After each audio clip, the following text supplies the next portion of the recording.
Hey, what's up YouTube? Angry Eradicate here. Today we have our top tier monotypes. We have a part 3, the last part of them all. But I think this is actually our 4th episode of the podcast. The first one was a Slobber the First. I'll have a link down below. Actually, maybe a playlist with all these podcasts so you guys can watch them all if you really want to. If you haven't seen our first 2 parts of this our podcast, first 2 parts of the Monotype tier list, go check them out. I'll have a link down below, like I said. But we're going to jump right in here today. We have Flying, we have Electric, we have Fire, Water, Fairy, and Steel. These types are super strong. If you want to win a tournament, I recommend bringing one of these types. You can win with lower tier types, but it's going to be a lot harder. You're going to be fighting a lot of worse matchups. These types, while I don't think they're necessarily easier to win with, assuming people with all same skill level, these types will generally do better. They have either really good strengths, very few weaknesses, a lot of good type matchups against other top tier types, which are pretty common, or like I said, their strengths are just really strong. But up first we have Flying. Some of it's obviously kind of common weaknesses here. Stealth Rocks. Most flying teams will only run 1 defog user, maybe 2, but then you're kind of like limiting some of what you can really run. Stealth Rocks kind of tears them to shreds, and if you can't kill their Stealth Rock setter, you're going to be in for a world of hurt, having to keep switching out your defog user. Can lead to a lot of issues if teams play around that, making sure their Stealth Rock setter is safe. It can end up causing you a lot more damage in the long run if you can't kill their Stealth Rock setter, or if they kill your defog setter. A lot of the times your defog user, you're going to die a lot. And usually your defog users are taking at least 25, if not 50% of their HP every time they switch in, unless you use it on like gliscor, which is, it can work, but then you're also wasting a move, not wasting a move slot, but you're taking up a valuable move slot for gliscor, who kind of suffers from the 5-move syndrome. Obviously, this team's very weak to Bolt Beam coverage. Gliscor obviously is immune to the electric side, but then obviously Ice takes it out, and like stuff like Celesteela, one of its only weakness is electric. Not many types really resist both of these. Almost no flying type really resists both of these. You're going to have to kind of use one of your sweepers to take it out. And if one of those sweepers get taken out early game, one Pokemon that has Bolt Beam coverage can do can just decimate your team. Loses the Steel and Electric, which are both pretty strong and decently common. Rock isn't as common, so it's not as much of a threat, even though Rock, honestly, is kind of worse of a matchup than Flying and then Electric. Electric's not too bad of a matchup, honestly. You have a lot of options that have Earthquake, like Dragonite, Landorus, so it's not like too bad fighting Electric, but against Rock, it's not an easy task. But some of your strengths, this team has a lot of strengths, mostly its diversity. It has incredible amounts of depth. Other than Water, Flying has maybe the most amount of viable mons. It has about 5, let's see how many here, a full team's worth, so 6 S ranks, 4 A ranks, and 4 B ranks. It gives Flying a lot of coverage. It can run just about any kind of sets. It can run hyper offensive, balance. Those are usually the most common ones. Bulky offensive is possible with like Landorus, Dragonite, Skarmory, and Celesteela. And defensive teams are also pulled out with more like the defensive stuff. But it also has incredible sweeping prowess, despite the fact that it has so many great defensive users. Its offense is almost just as good, if not better. It has access to both Landorus, and Landorus, Dragonite, Salamence, Gyarados, Aerodactyl, and Charizard Y, leaving you no real limit on the amount of offensive pressure you can put on. Like a whole team of just them, honestly, wouldn't be too bad. But again, overall, also Flying doesn't have too many good matchups against the top tier types, but again, it only really struggles against Steel and then Electric.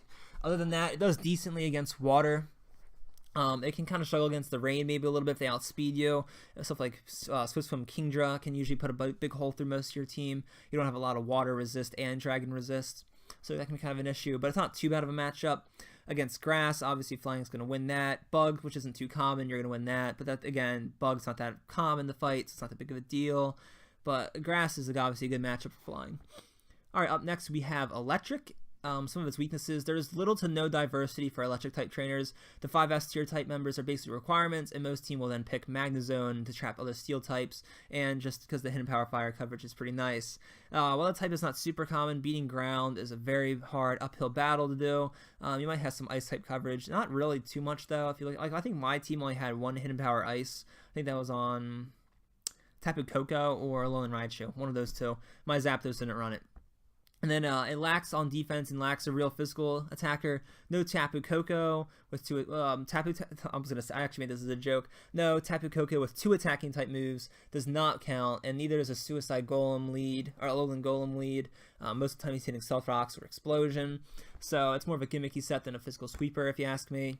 However, even though it does have quite a few weaknesses, none of them are really that big of a deal because look at the S tier type Pokemon you have. they're outstanding. The type has so much synergy with Tapu Koko, Magnezone, or Alolan Raichu. Magnezone can trap a lot of the stuff that they can't really beat through, some of the more bulkier stuff, and Tapu Koko obviously setting up Electric Terrain is super helpful. Magnezone can also Volt Switch in kind of slowly if you're not running a Choice Scarf, if you're running a Choice Spec set, into Alolan Raichu to absorb a hit for it, so it doesn't have to like let something sack off or take a hit when it comes in. And then Choice Specs to Alolan Raichu, ooh, that is like I said in the last video, who did I say it for? This is gonna bother me now so much. I forget who I was mentioning this for. One of you guys will have to bring it up for me. I know I mentioned that something was just like, ooh, that is really nice. That's really gonna bother me. I'll have to edit that in. But this type, like I said, Choice Specs Alolan Raichu is so good late game. If you have Electric Terrain set up and some things are weakened, maybe with Stealth Rock set up, that thing's almost unbeatable. Obviously, Sucker Punch can kind of hurt, but it just absolutely decimates teams that kind of lack that.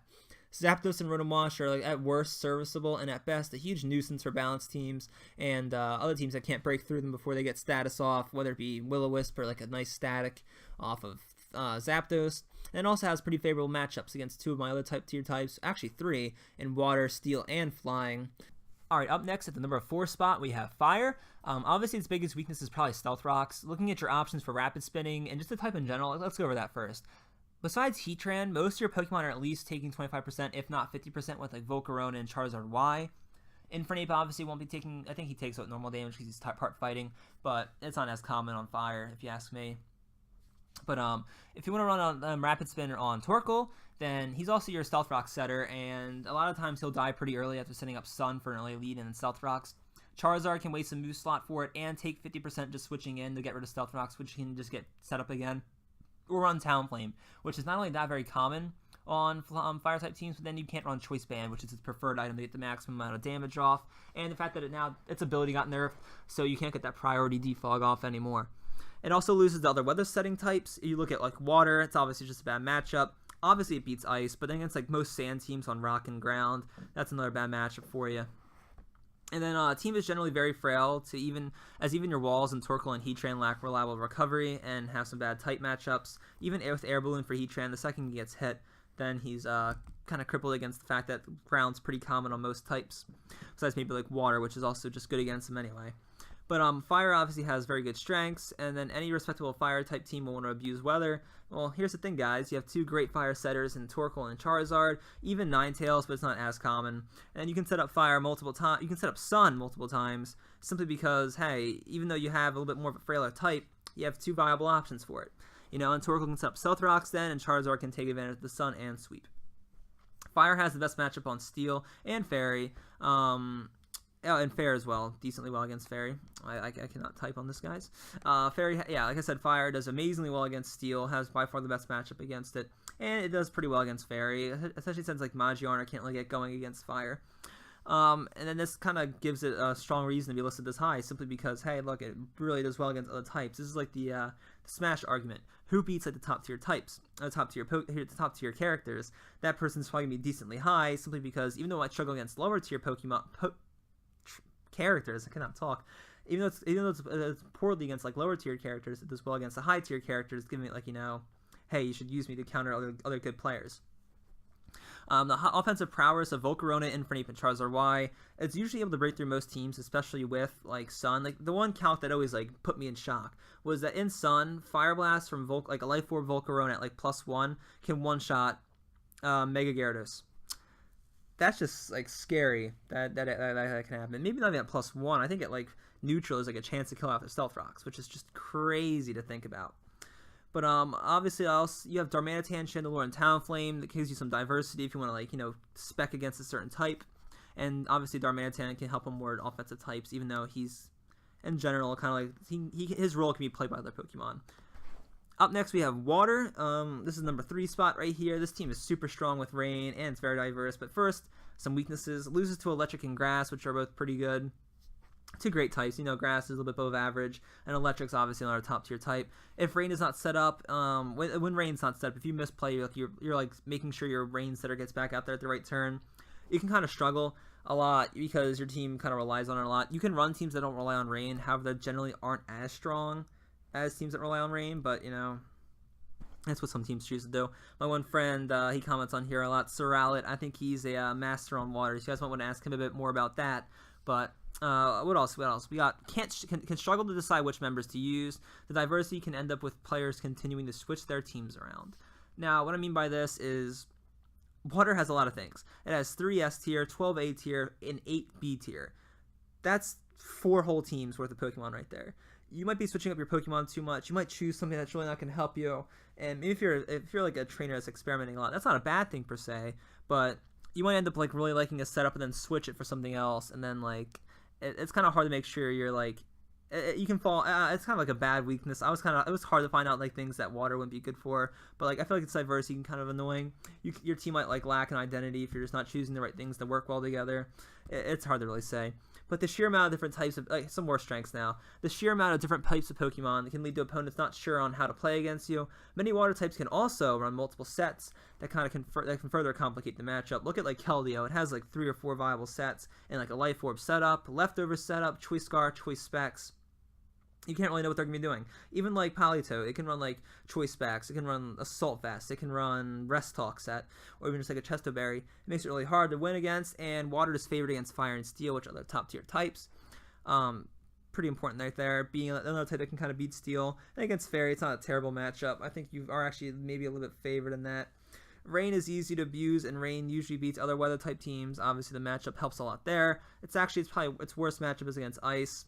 But even that's not terrible, and the fact that you're able to kind of wall out Alolan Sand Slash better than most types can. So even that's not that. It's honestly isn't a weakness at all. And you beat Fire easily. You beat most Sand teams easily. Up next, we do have Fairy. Obviously, some of its weaknesses, it loses to the top type in Steel pretty handily. Also, Fire can be hard to stop, and it generally is able to break through you eventually. And Magiarna can't get much going in that matchup.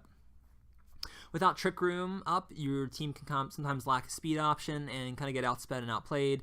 And running back to both Tapus and Tapu Koko and Tapu Bulu is kind of overrated. Tapu Koko, I'm not a huge fan of him on Fairy, if I'm going to be honest.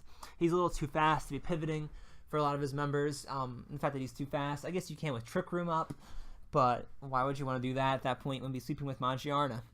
But obviously, as its strengths, has an all-star lineup. Seriously, like go look at the OU type, the OU list. So many of them are Fairy. Fairy is such a strong type, and they all actually work decently well together. Most of its members have above average to great bulk. This obviously helps it with. It's kind of like helps like again with like fighting. It makes it so it's like its type matchups aren't as bad, or it makes it so its lacking speed isn't as bad. And then taking advantage of Trick Room, besides Ghost, I think Fairy pulls off the best Trick Room. I think Fighting would as well, but they don't really have a viable user, unless correct me if I'm wrong. And then obviously the access to all the different Tapus kind of gives your teams different options. Tapu Fini for more defensive ones. I think Tapu Lele actually got banned, so I'm not sure about that one. But with the other 2 Tapus, Tapu Bulu obviously helps keep you alive as well. And then Tapu Koko doesn't really help out too much, but then you can't be statused on some of your sweepers, which is nice. You have solid substitute options in Mimikyu, Sylveon, and Togekiss. Can kind of help balance out some of the All-Stars. You know, every LeBron James needs his Kyrie Irving. Actually, apparently not, based on what's been happening in that lately.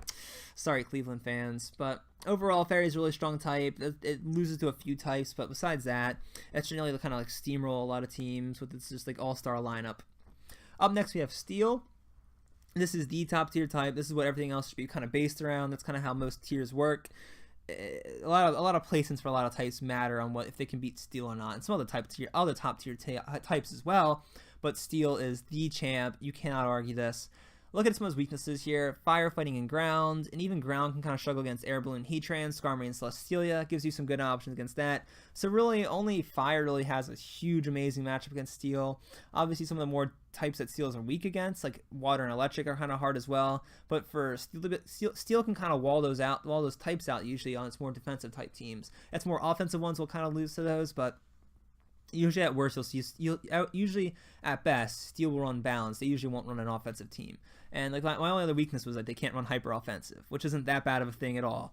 All right, strengths. Plenty of good matchups. Fairy, Dragon, Grass, Bug, Psychic are all relatively in Steel's favor, if not like outright really hard for them to win. And it's just amazing that one type can take out so many other types. And there's several other types like Normal and Rock, which Steel also beat really well easily. The best defensive type also has by far the best core: Heatran, Ferrothorn, Skarmory, Celesteela, and even some of the more offensive options like Scizor can take a hit. You look at Magnezone, that thing with the Salt Vest can take a hit. Magnezone's not too frail. Its typing's not too great, but you know, it is what it is.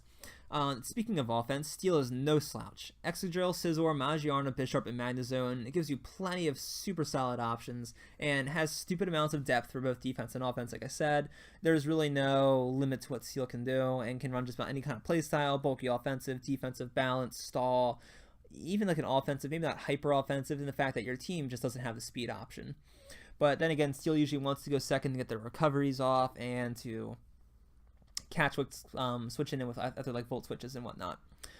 But yeah, this type is just so broken. Not broken by any means. It is beatable, but it's like you look at Fairy and you see their all-star cast, and you see Steel's all-star cast, and it just blows it out of the water by far. Every generation seems to be giving us 2 good Steel types.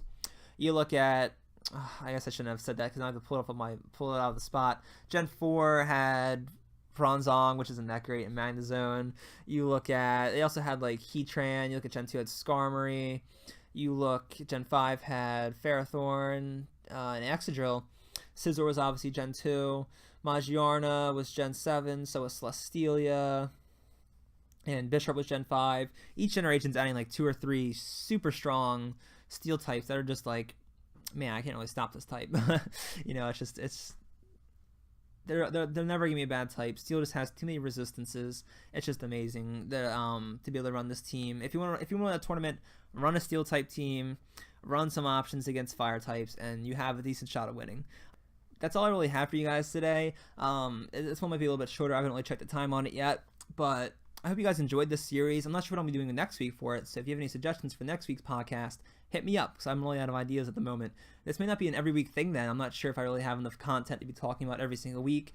I'm going to be at school starting, I think this is actually, the time this is going up, I'm probably at school right now. Yeah, I think that's how the calendar looks at right now. So we'll see how much I can really be doing. I might have to slow down my schedule. If you want to be on this though, guys, hit me up. If you watch this long, I definitely want to have you on. So yeah, just comment down below that you want to watch. I'm not gonna make a code word or anything like that. So I guess the first person to comment will definitely get on me, because after that, people could just say, "Oh, hey, I want to get on too." Not that I'm expecting that many people to be watching this far, but hey, we'll see.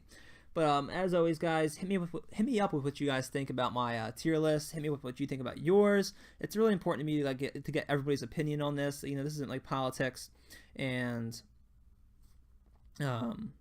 this isn't like politics. I want to see both sides of the argument here. You know, it's not like, oh, my side's right and nobody else is right. So I hope to see you guys give me your opinions on this. Hopefully, at least 1 or 2 people. I worked a few hours on this, researching types and whatnot. But thank you guys so much for watching. As always, we hope to see you in the next videos. Maybe check out our channel. We have plenty of other content, not just basic talk like this. We have plenty of battles and analysis. We hope you go check them out. But as always, guys, I hope to see you around, and have a great day.